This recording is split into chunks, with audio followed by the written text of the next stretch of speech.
একটা ব্যক্তি আসছে, ওনার সিকিউরিটি অবশ্যই দরকার, আমরা এটা ফিল করি, কিন্তু যে হিসাবে প্রজেকশন হয়েছে, এরপরে এখনো যেভাবে প্রজেকশন হচ্ছে, তো এগুলোই তো মানুষকে এক ধরনের মেসেজ দিচ্ছে।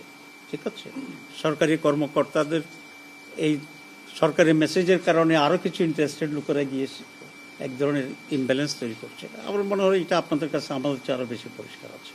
তো নির্বাচনে লেভেল প্লেইং ফিল্ড যে কথা বলা হয়, তো সেটা যদি মেনটেন করতে হয়, তাহলে আপনি যদি আমাকে 2টা পুলিশ দেন পাহারায়, তাহলে আরেকজনকে 2টাই দিতে হবে, অ্যাটলিস্ট মেইন অপোজিশনকে।